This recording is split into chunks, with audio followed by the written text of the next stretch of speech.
What's up YouTube and Facebook? Blue Dooley out in the garage today. We're going to be installing the Primus IQ proportional braking system on the dually. This has been sitting in the garage for a couple of months, and now I actually have some projects coming up that I need the trailer brakes to work because I'm not going to be hauling anything light. So time to install the brake controller. I should have done it last year, but it just never happened. Kept getting put on the back burner. This isn't exactly the highest level brake controller you can get, nor is it the basic. It's kind of in the middle. Works proportionally in reverse, doesn't need any level adjustment. Digital display shows voltage to trailer during braking, boost feature, pre-assembled wiring harness, diagnostic. Yeah, this is a Technoshaw brake controller. I'm probably not pronouncing that right. But I've actually had the Prodigy in a couple of work trucks. I didn't want to. We would haul a lot more weight on those than I'm hauling with mine. So brake controllers are pretty easy to install, depending on the year of your truck and the make and the model. I did a quick internet search for the 98 and didn't come up with one specifically for the 98, but a guy installed one on a 99, and I noticed that there's a little bit of a difference between that 98 and the 99.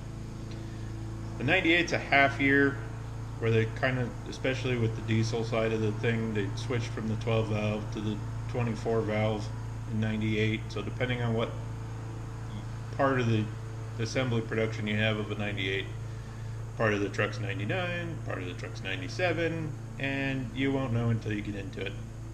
So we'll get the camera outside and I'll show you where I ran into my first problem installing the brake controller. Okay, now back up in here, this blue little connector is where you can actually plug in on my 98 to just plug into the factory harness for your trailer brakes.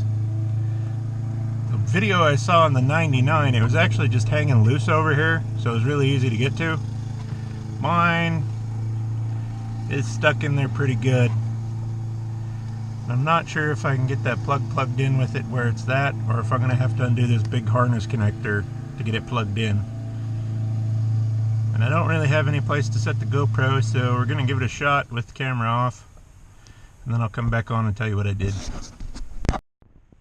Okay, I ended up having to take the bolt out, pull this whole big connector off. It's a 10mm socket, comes off pretty easy. Plugged it in, plugged this back in, tightened everything back down, and that's pretty much that on the truck end. The harness is plugged in. This end of the harness does not plug into the brake controller I have. I picked this harness up at AutoZone, and it's for the brake controllers they sell.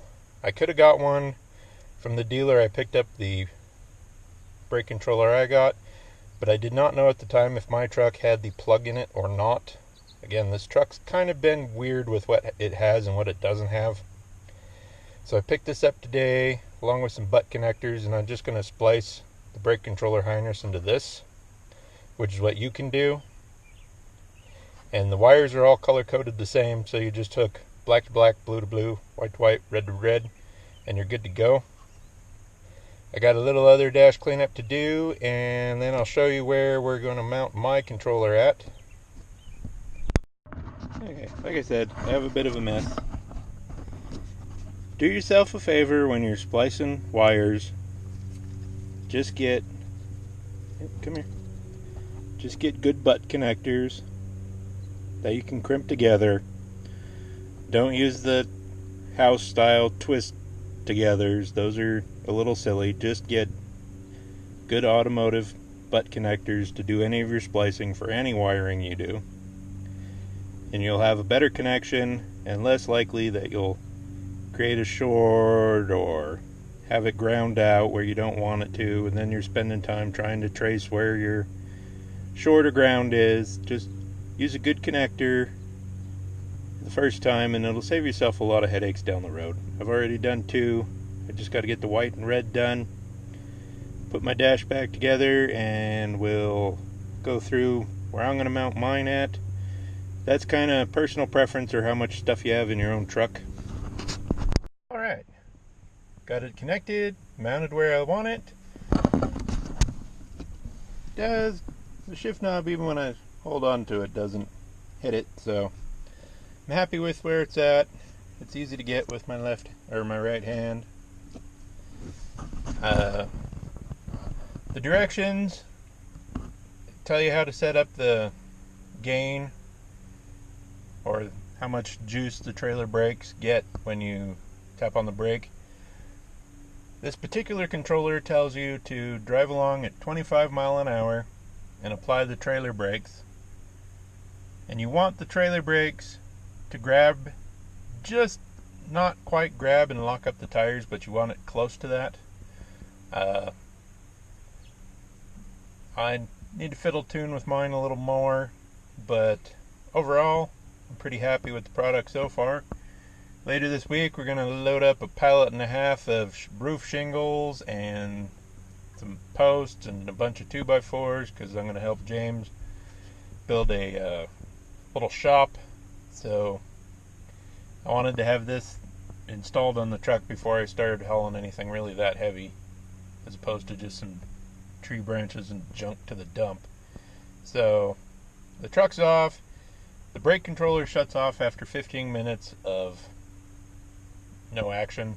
So, and right now it actually shows that it's connected to a trailer. If the trailer was unhooked, you would see a little like NC in the display. And it does have its own diagnostics. Has a boost function in case you need a little more aggressive braking. That's all in the directions. I need to read it over a little better. But there you go. Straightforward installation of a brake controller in a 98 Dodge.